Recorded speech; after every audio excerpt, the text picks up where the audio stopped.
ఓం నమ శివాయ. శ్రీమాత్రే నమః. ఓం శ్రీ సాయిరాం. అందరికీ నమస్కారం అండి. ఈ రాశి వారికి నవంబర్ 9, 10, 11 తేదీలలో ఒకేసారి 3 పెద్ద అదృష్టాలు అయితే కలిసి రాబోతున్నాయండి. ఇకపై మీరు నక్కతోక తొక్కినట్లే అని చెప్పుకోవచ్చు. కానీ ఎస్ఎన్ఎస్ శ్రీ కారణంగా మాత్రం ఒక షాక్ అయితే మీకు తగలబోతుందన్నమాట. ఈ రాశి వారి కంట ఈ వీడియో అంటే మీకు కంట పడిందంటే పరమేశ్వరుడి అనుగ్రహం ఉంది కాబట్టి ఈ వీడియో మీకు కంట పడింది అని చెప్పి భావించి వీడియోని ఎక్కడ కూడా స్కిప్ చేయకుండా చివరి వరకు చూస్తేనే మీకు పూర్తి వివరాలు అనేటివి తెలుస్తాయి. ఇంకా ఆలస్యం చేయకుండా వీడియోలోకి అయితే వెళ్ళిపోదాము. వీడియోలోకి వెళ్ళే ముందు ఒక చిన్న రిక్వెస్ట్ అండి. మొదటిసారిగా మన ఛానల్లోకి వచ్చినట్లయితే మన ఛానల్ని సబ్స్క్రైబ్ చేసుకొని ఈ వీడియోకి ఒక లైక్ ఇచ్చి హైప్ ఇవ్వడం మాత్రం అసలు మర్చిపోవద్దు.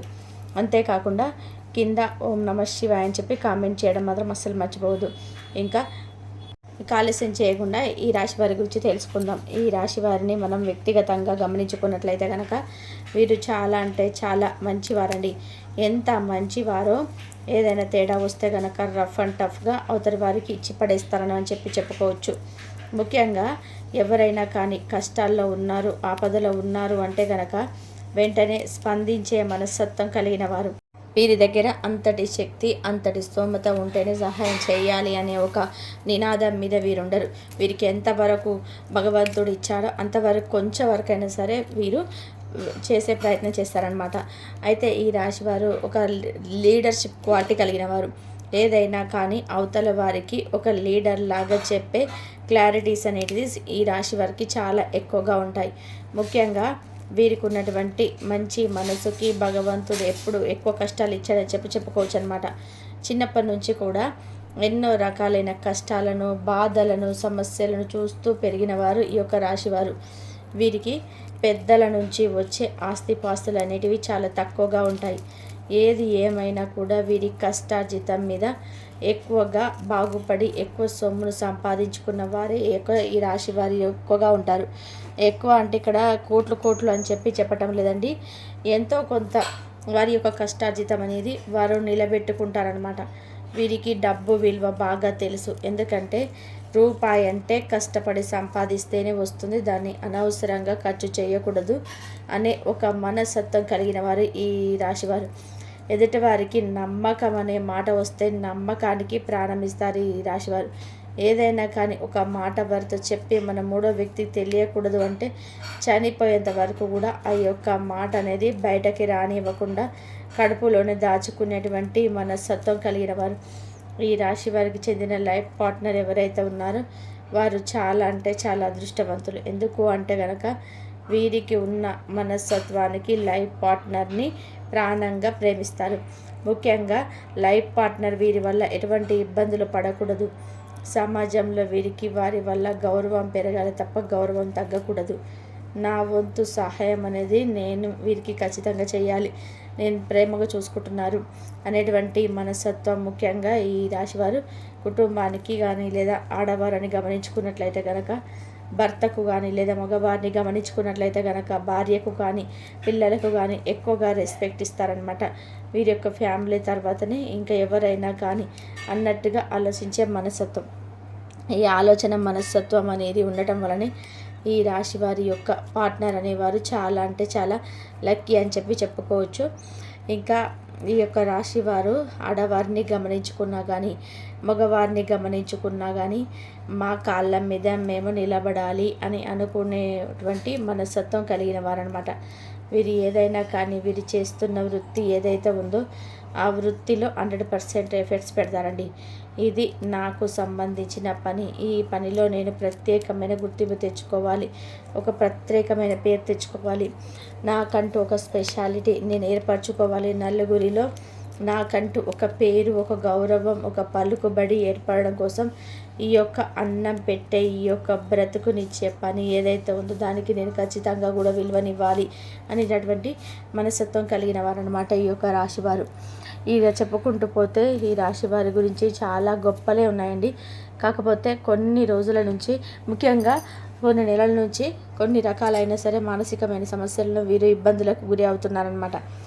దేనికి మానసిక సమస్యలు దేనికి వచ్చాయి అనే ప్రశ్న గనక వేసుకున్నట్లయితే కనుక వీరికి బంధుమిత్రుల యొక్క కలయిక అనేది కొంత నష్టాన్ని తీసుకొస్తుంది. అంటే బంధుమిత్రులు వీరికి సపోర్టుగా లేకపోవడం, నా అనుకున్న వాళ్ళే పరాయి వాళ్ళలాగా ప్రవర్తించడం, ఎక్కువ సపోర్ట్ను వీరికి ఇవ్వకుండా బయట వారికి ఎక్కువ సపోర్ట్ని ఇస్తూ ఉండడం, అంతేకాకుండా కొన్ని రకాలైన హెల్త్ ఇష్యూస్ అనేటివి ఎక్కువగా ఉండడం వీరికి, అవి కూడా కొన్ని మానసికమైన సమస్యలు, కొన్ని శారీరకమైన సమస్యలతోటి గత కొంతకాలం నుంచి ఇబ్బంది పడుతున్నారు. ఆ సమస్యలు దేనికి వచ్చాయి, వాటికి పరిష్కారాలు కూడా చెప్తాను.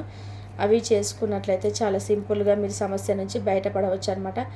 ఇక ఓవరాల్గా చూసుకుంటే ఈ యొక్క కుటుంబ పరంగా కూడా కొన్ని చిన్న చిన్న డిస్టర్బెన్స్ అనేటివి ఉన్నాయి. ఆ చిన్న డిస్టర్బెన్స్ కూడా వీరు చేస్తున్న పని ఏదైతే ఉందో ఆ పని యందు వీరికి కొంచెం టెన్షన్స్, కొంచెం ఒత్తిడి, కొంచెం అధిక శ్రమ అనేది ఎక్కువగా అవ్వడం వల్ల ఎక్కువ టైం అనేది కుటుంబానికి స్పెండ్ చేయలేకపోవడం, ఆడవారిని గమనించుకున్నా కానీ ఇటు మగవారిని గమనించుకున్నా కానీ ఎక్కువ స్పెండ్ చేయలేకపోవడం వల్ల ఒకరి మధ్య ఒకరికి దూరం అనేది ఎక్కువగా పెరగడం వలన కొన్ని రకాలైన కారణాలన్నిటివి ఉండడం వలన వీరికి కొన్ని గొడవలు అనేవి కుటుంబ పరంగా కూడా ఉన్నాయని, ఇటు ఆర్థిక పరంగా, ఇటు బిజినెస్ పరంగా, లేదంటే వృత్తి ఉద్యోగ పరంగా, ఇటు కుటుంబ పరంగా, ఇటు బంధువుల పరంగా, ఇటు శారీరకంగా, మానసికంగా ఎన్ని రకాలైన సమస్యలను ఈ మధ్య కాలంలో సింహరాశి వారు ఎక్కువ ఫేస్ చేస్తున్నారనమాట. మరి ఈ సమస్యలన్నింటినీ కూడా ఎలా ఫుల్ స్టాప్ పెట్టాలి అంటే నేను ఇక్కడ ఒక మాట చెప్తాను. ఫస్ట్ సమస్య ఏంటంటే కనుక బంధుమిత్రులలో డిస్టర్బెన్స్ అనేది. ఈ సమస్యను మనం ఎలా దూరం పెట్టేయచ్చు అంటే కనుక ఒకటే గుర్తుపెట్టుకోండి, మన అనుకునేవారు మనం చీ అన్నా చా అన్నా వద్దన్నా దూరం పెట్టినా కూడా మన వెనక పడతారు.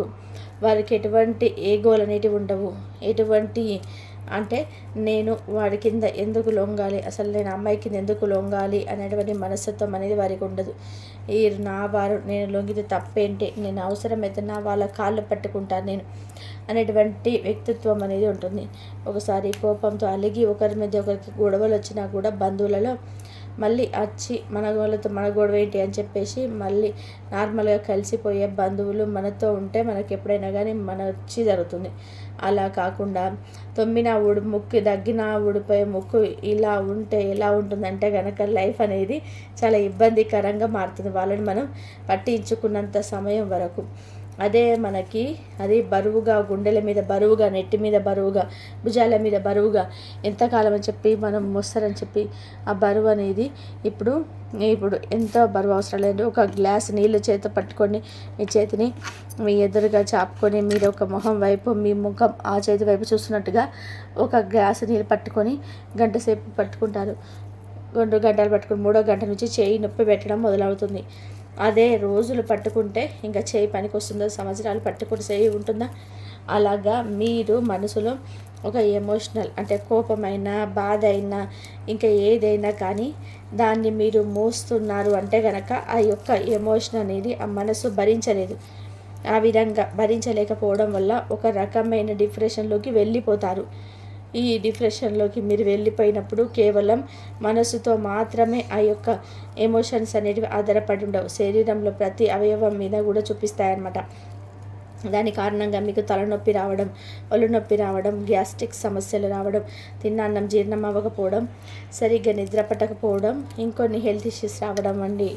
వాటి వల్ల మీరు దానివల్ల అనుభవిస్తున్న ఆ నరకం ఏదైతే ఉంటుందో అది కొన్ని రోజుల నుంచి మొదలై కొన్ని సంవత్సరాల వరకు చివరికి చచ్చేంత వరకు కూడా ఆ ఎమోషన్ అనేది మొయ్యాల్సి వస్తుంది. కాబట్టి అలా మీరు ఎమోషన్లో ఉన్నప్పుడు, బాధలో ఉన్నప్పుడు మీ బంధువులు అనుకున్న వారి అక్కడ పండగ చేసుకుంటారు, కేకులు కట్ చేసుకుంటారు. వారు మీ గురించి 1% కూడా ఆలోచించరు. ఇక్కడ ఏ బంధమైనా కానీ గుర్తుపెట్టుకోండి, మనకి ఇక్కడ బంధం ఏది అనేది ఇంపార్టెంట్ కాదు. ఇక్కడ మనసులో ఎవరి గురించి మీకు నొప్పి కలుగుతుంది అనేది దాని గురించి మాట్లాడుతున్నాను. కాబట్టి ఎక్కువగా ఏది కూడా పట్టుకునే ప్రయత్నం చేయొద్దు. అప్పుడప్పుడు వదిలేసి చూడండి, మనసు చాలా ప్రశాంతంగా ఉంటుంది. ఇది మీ యొక్క జీవితం అండి. భగవంతుడు ఇక్కడ భూమి మీదకు మనల్ని పంపించాడు అంటే కనుక ఈ యొక్క పాపకర్మలు కొన్ని అనుభవించాల్సి రావాల్సి ఉంటుంది. కాబట్టి అవన్నీ అనుభవించక తప్పదు. కానీ ఈ మధ్యలో ఈ బంధాలు, ఈ బంధుత్వాలు అనే పేరుతో మనల్ని మనం టార్చర్ చేసుకుని ఉంటుంది చూసారా, అది వర్ణనాయుతం అనమాట. అది అనవసరమైనది. Waste of time, waste of your future అనమాట. ఫ్యూచర్ కూడా దేని కూడా పనికిరాదు. కాబట్టి అటువంటి బంధాలు మీకు ఉన్న ఒకటే, లేకపోయినా ఒకటే. వీరి వల్ల మీరు ఎమోషనల్గా దెబ్బతినే, శారీరకంగా అనారోగ్య సమస్యలు తెచ్చుకుంటే వారి వల్ల మీకు ఒక్క రూపాయి కూడా రాదు. మీకు ఏదైనా ప్రాబ్లం అయితే మీ మీద ఆధారపడిన మీ యొక్క లైఫ్ పార్ట్నర్, మీ యొక్క బిడ్డలు ఎవరైతే ఉంటారో రేపు వారి యొక్క ఫ్యూచర్ గురించి ఆలోచించారా? ఎప్పుడైనా కానీ బయట వాళ్ళ గురించి ఆలోచించడం ఆపేసి ఇంట్లో వాళ్ళ గురించి ఆలోచించుకోండి. నిజమైన తెలివైన వారు చేయాల్సింది ఏంటంటే కనుక, మీరు నిజంగా చాలా తెలివైన వారు ఈ రాశి వారు. కానీ ఈ మధ్య కొన్ని గ్రహస్థితుల మార్పులు అనేటివి జరగడం వలన మీరు మానసికంగా కొంచెం డిస్టర్బ్ అవ్వడం వలన ఎటువంటి నుంచి ఎటుపోతున్నారో అది కూడా మీకు తెలియటం లేదు. ఒక్కటే తెలుసుకోండి, మొదట మిమ్మల్ని మీరు ప్రేమించుకోండి, మీకు మీరు విలువనిచ్చుకోండి, మీకు మీరు గౌరవాన్ని ఇచ్చుకోండి, మీ శరీరాన్ని మంచిగా జాగ్రత్తగా చూసుకోండి. మీకు ఏదైనా హెల్త్ బాగాలేదంటే అవతలి వారు పట్టించుకునేంత వరకు మీరు ఎదురు చూడొద్దు. మీ ఆరోగ్యాన్ని మీరు చూసుకోవాలి, మీ శరీరాన్ని మీరు కాపాడుకోవాలి. చక్కగా రోజుని ఆనందంగా స్టార్ట్ చేయండి. హ్యాపీగా నచ్చిన ఫుడ్ తినండి, చక్కగా మంచిగా కంటి నిండా నిద్రపోండి. ఒక అర్ధగంట మెడిటేషన్ చేసుకోండి, ఒక 45 నిమిషాలు వాకింగ్ కానీ యోగా కానీ కష్టపెట్టండి. శరీరాన్ని చెమటలు పట్టనివ్వండి. ఒక 40 నిమిషాలు హ్యాపీగా మీ యొక్క అన్హెల్దీ రిలేషన్షిప్ అంటే ఎవరైతే చెడు మోసం చేసే బంధుత్వం ఏదైతే ఉంటుందో ఆ బంధుత్వాలన్నింటినీ కూడా మైండ్లో నుంచి డిలీట్ చేసేసేయండి. ఫోన్లో అనవసరమైన ఫోటోలు ఎలా డిలీట్ చేసుకుంటారు, ఈ యొక్క అన్హెల్దీ రిలేషన్షిప్ మైండ్లో నుంచి డిలీట్ చేసేయాలన్నమాట. అప్పుడే మీ జీవితం హ్యాపీగా గడిచిపోతుంది, సాఫీగా వెళ్తుంది. మిమ్మల్ని మీ ప్రేమించే వారికి, మిమ్మల్ని గౌరవించే వారికి, మీ మీద ఆధారపడి బతికి ఉన్న వాళ్ళకి మీరే అది మీకు ఇస్తున్న ఒక గొప్ప గిఫ్ట్ లాంటిది అనమాట. కాబట్టి మీ ఆనందాన్ని మీరు దయచేసి దూరం చేసుకోవద్దు. ఆ విషయాన్ని మాత్రం 100% చెప్తాను. దీన్ని పాటించితే మాత్రం నిజంగా మీ లైఫ్ అనేది చేంజ్ అవుతుంది. కావాలంటే ట్రై చేసి చూడండి. ఇక మీ జీవితంలో కలుగుతున్న 3 అదృష్టాలు అన్న మాటకు వస్తే, మొట్టమొదటి అదృష్టం కష్టే ఫలి. మీరు ఏదైతే కష్టపడి పని చేస్తున్నారో మీ యొక్క వృత్తి అందు మీరు ఎంత కష్టపడతారో అంత కష్టానికి తగ్గిన ప్రతిఫలం అనేది మీకు 100% భగవంతుడు ఇవ్వబోతున్నాడు. అంటే ఇప్పుడు మీకు అనుకూలమైన సమయం. కొన్నిసార్లు మన మనసుకు అనిపిస్తుంది కదండి, ఏంటి అంటే కనుక ఎంత కష్టపడినా కూడా పైసా ఉపయోగం లేదు, నా కష్టం వృధా అయిపోతుంది తప్ప నాకు ఫలితం రాలేదని చెప్పి అనిపిస్తుంది. ఎందుకంటే ఇక్కడ ఎంత కష్టపడినా కూడా అవగింజంత అదృష్టం ఉండాలి. ఆ అదృష్టం ఈశ్వరుడు ఇచ్చినప్పుడే మనకు దక్కుతుంది. కాబట్టి గుర్తుపెట్టుకోండి, మీకు ఇప్పుడు అనుకూలమైన సమయం అనేది మొదలైంది. మనసులో ఎటువంటి భయాలు వద్దు, ఎటువంటి టెన్షన్స్ వద్దు, ఎటువంటి ఒత్తిళ్ళు వద్దు, ఎటువంటి ఆలోచనలు వద్దు, బాధలు వద్దు. హ్యాపీగా చేసే పని అందు ఇంట్రెస్ట్ని చూపించి పనిని ప్రశాంతంగా చేసుకుంటూ వెళ్ళిపోండి. లైఫ్ అంతా కూడా హ్యాపీగా గడిచిపోతుంది. మీకు ఆ పనిలో సక్సెస్ వస్తుంది. దానివల్ల మీకు ధన లాభం కలుగుతుంది. మొదటి అదృష్టం. ఇక రెండవ పెద్ద అదృష్టం ఏమిటంటే కనుక, మీకు మీ మధ్య లైఫ్ పార్ట్నర్కి మధ్య ఆ యొక్క గొడవలు, ఇన్నాళ్ళు చికాకులు, ఇబ్బందులు, సమస్యలు, ఏదో ఒక ఇష్యూ వల్ల గత కొంతకాలం నుంచి మీరు ఇబ్బంది పడుతున్నారు. ఆ ఇష్యూస్ ఆటోమేటిక్ అయిపోతుందంటే ఆ ప్రాబ్లం అనేది క్లియర్ అయిపోతుంది. ఎందుకంటే ఎంత వార్చుకున్నా కానీ, ఎంత గొడవ పడినా కానీ, ఒక గూటి కింద ఉండే పక్షులు ప్రతిరోజు ఒకరినొకరు చూసుకునేవారు. రోజు కూడా గొడవలు పడడం వలన సాధించేది ఏది కూడా ఉండదు. ఒకరికి ఒకరు ఇంకొకరిలా మార్పు తేవాలి అని చెప్పి ఎంత ప్రయత్నం చేసినప్పటికీ అవతల వారిలో మేము మారాలి అని సంకల్పం చేసుకుంటే తప్ప వారికి ఎదుటి వారు చెప్పడం వల్ల మార్పు అనేది జరగదు. కాబట్టి ఈ విషయంలో మీరు చాలా వరకు రియలైజ్ అవుతారు. దాని కారణంగా మీకు మీ యొక్క కోపం, ఆవేశం అనేది చాలా వరకు కూడా కంట్రోల్ అయిపోతాయి. దానివల్ల మీకు ఒక టైప్ ఆఫ్ మనశ్శాంతి, ఒక మంచి అంటే ఒక పాజిటివ్ ఎనర్జీ అనేది ఏర్పడుతుంది అనమాట మీ ఇద్దరి మధ్య. ఇది నిజంగా గుడ్ న్యూస్. ఎందుకంటే ఒక ఇంట్లో ఉండేవారు పొద్దుకు ఎదురుపడినప్పుడల్లా గొడవ పడుకుంటే ఆ ఇంట్లో ఆ యొక్క చుట్టూ వాతావరణం అంతా కూడా పాయిజన్ అయిపోతుంది, నెగిటివ్ అయిపోతుంది అనమాట. పిల్లలకి మనశ్శాంతి ఉండదు, మీకు మనశ్శాంతి ఉండదు, పడుకుంటే నిద్ర పట్టదు, ఏ పని చేయాలనిపించదు, కంగారుగా ఉంటుంది, టెన్షన్ వచ్చేస్తుంది, యాంగ్జైటీగా వచ్చిపోతుంది. ఇక ఈ ప్రాబ్లమ్స్ అన్నిటి కూడా మీరు ఫుల్ స్టాప్ పెట్టాలనుకుంటున్నారు. ఆ మాట మీరు నిలబడండి. అది కనుక మీరు ఫాలో అయితే డెఫినెట్గా అది మీకు ఒక అదృష్టంగా మారబోతుంది. ఇది 2వ అదృష్టం. ఇక 3వ అదృష్టం ఏమిటంటే కనుక ఇది వింటే నిజంగా హ్యాపీగా ఫీల్ అవుతారు. ఏంటి అంటే కనుక మీ లైఫ్లోకి గోల్డ్ అనేది రాబోతుంది. అంటే బంగారాన్ని మీరు కొనబోతున్నారు. ఎంత కొనబోతున్నారు, ఎలా కొనబోతున్నారు అనేది మీరు ఒక సేవింగ్స్ని బట్టి ఉంటుంది. కానీ దాచుకున్న ధనాన్ని కొంచెం ఉపయోగించి మేము గోల్డ్ కొందాము, అది కొంటే మాకు ఫ్యూచర్లో ఉపయోగపడుతుంది అన్న ఉద్దేశంతో మీరు ఏదైతే పొదుపు చేసుకున్నారో ఆ పొదుపు చేసుకున్న ధనాన్ని మీరు ఖచ్చితంగా ఒక ఇన్వెస్ట్మెంట్ రూపంలో గోల్డ్ మీద పెట్టాలి అనుకుంటున్నారు. మీ ఇంటికి కనకలక్ష్మి రాబోతుంది కాబట్టి ఇది డెఫినెట్గా 3వ అదృష్టం అన్నమాట. కాబట్టి ఈ 3 అదృష్టాలలో మీ అదృష్టాలతో మీ జీవితంలో ఒక గొప్ప మార్పు అనేది చోటు చేసుకోబోతుంది. దీనివల్ల మీకు ఫలించేవి లాభాలు ఏంటి అంటే కనుక మీరు అనుభవించే లాభాలు 1 మనశ్శాంతి, 1 మంచి ఆరోగ్యం, మంచి నిద్ర, ఎటువంటి ఒత్తిడి టెన్షన్ లేనటువంటి జీవితాన్ని మీరు అనుభవిస్తారనమాట. ఇది పక్కగా జరుగుతుంది. కానీ ఎస్ అనే స్త్రీ ద్వారా మాత్రం చాలా వరకు కూడా నష్టపోబోతున్నారు. ఎస్ అనే స్త్రీ మీ జీవితంలో ఒక రకంగా ఒక మంచి వేలో ఒక మంచి దారిలో అడుగుపెట్టినట్టుగా వస్తారు. కానీ ఈ ఎస్ అనే వ్యక్తి ద్వారా కొంత మీ యొక్క ఎనర్జీ, పాజిటివ్ ఎనర్జీ ఏదైతే ఉందో అది కొంత స్పైల్ అయ్యే అవకాశం అవుతుంది. కొంత నెగిటివ్గా మారే అవకాశం ఉంది. మిమ్మల్ని అనేక రకాలైన మాటలతో టార్చర్ చేసే అవకాశం ఉంది. వారి వల్ల మీరు నష్టపోయే అవకాశం కూడా కనిపిస్తుంది. అది మానసికంగా. అంటే మీ వెనకాలే ఉంటూ మీ యొక్క మంచి చెడులన్నీ కూడా తెలుసుకుంటూ మీకు వెనక గోతులు తవ్వాలి అని చెప్పి చేస్తున్నారనమాట. మిమ్మల్ని ఎలాగైనా కానీ పతనం చేయాలి అని చెప్పి చూస్తున్నాను. మీ మైండ్ని డిస్టర్బ్ చేయాలని చెప్పి చూస్తున్నారు. మీ యొక్క బిజినెస్ వ్యవహారాలు అన్నీ కూడా తెలుసుకొని వారిలో మీకు అన్ని లాభాలు రాకుండా ఉండడానికి మీకు బిజినెస్లో ఎవరైతే స్నేహపూర్వకంగా ఉంటారో వారి గురించి కూడా తెలుసుకొని వారికి మీకు శత్రుత్వాన్ని పెట్టాలని చెప్పి చూస్తున్నాను. కాబట్టి ఈ ఎస్ అనే స్త్రీ మీ యొక్క బంధువులలో ఉండొచ్చు, లేదంటే కనుక బయట మీ స్నేహితులలో మీరు ఉద్యోగం చేసే దగ్గర కానీ బిజినెస్ చేసే దగ్గర కానీ ఉండొచ్చు. కాబట్టి ఈ స్త్రీ ద్వారా మీరు జాగ్రత్తగా ఉండండి. అలా అని చెప్పి ఎస్ అనే ప్రతి అమ్మాయి స్త్రీ కూడా చెడ్డదని చెప్పి అనటం లేదు.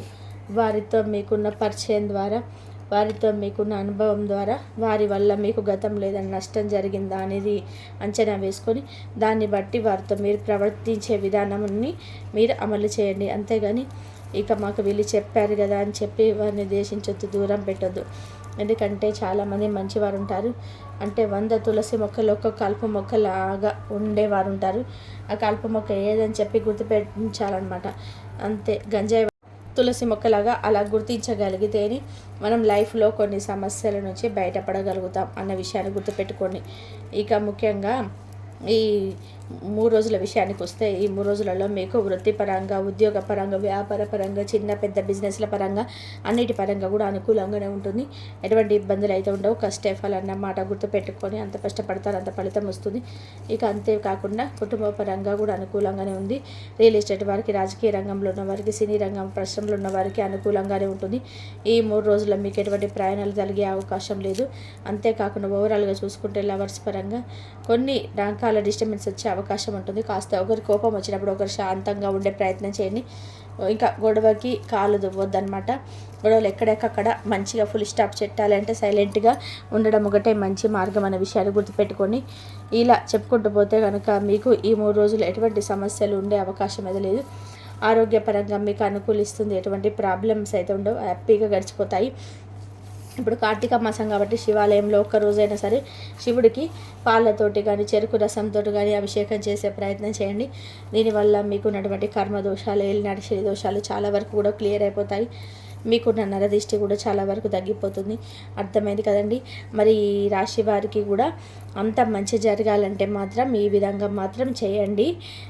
మీకు ఆ దైవానుగ్రహం ఎప్పుడు మీ పైన ఉండాలి అంటే కనుక మీరు ఆ దైవారాధన చేసుకోండి. దైవారాధన చేసుకున్న ప్రతి ఒక్కరికి కూడా ఎప్పుడు కూడా దైవం తోడుగా ఉండి మీ సమస్యలన్నిటికీ గట్టెక్కించే మార్గం అంతా కూడా మంచిగా చూపిస్తాడు ఆ భగవంతుడు. కాబట్టి అలా మీరు దైవ దర్శనం చేసుకొని దైవానుగ్రహం మీరు పొందాలి అంటే మాత్రం మీరు కంపల్సరీ అభిషేకం చేసుకోండి శివుడికి. అలాగే ఈ ఈ 3 రోజులలో కూడా మీకు సోమవారం వస్తుంది కాబట్టి శివుడికి అభిషేకం చేసుకోండి. అలాగే ఆంజనేయ స్వామి గుడికి కూడా వెళ్ళండి. అలాగే ఆదివారం రోజు కూడా మీరు సూర్యుడికి అర్ఘ్యం ఇవ్వండి. అలా చేసినట్లయితే, సూర్యుడికి అర్ఘ్యాలు ఇచ్చినట్లయితే, శివుడికి అభిషేకం చేసినట్లయితే మీకున్న కష్టాలు, సమస్యలు, ఎన్ని బాధలు ఉన్నా సరే ఆ శివయ్యనే చూసుకొని మీకున్న సమస్యలన్నీ కూడా శివయ్యకి చెప్పుకొని మీరు ఈ విధంగా కనుక మీరు చేసుకున్నట్లయితే మీకు మంచి జరిగే అవకాశం ఎక్కువగా ఉంది. ఈ వీడియో కనుక మీకు నచ్చినట్లయితే ప్లీజ్ లైక్ చేయండి, షేర్ చేయండి, సబ్స్క్రైబ్ చేయండి. మరొక మంచి వీడియోతో మళ్ళీ కలుద్దాం. ధన్యవాదాలు. సర్వే జనా సుఖినో భవంతు. ఓం సాయిరామ్. ఓం నమః శివాయ. జై శ్రీరామ్. శ్రీమాత్రే నమః.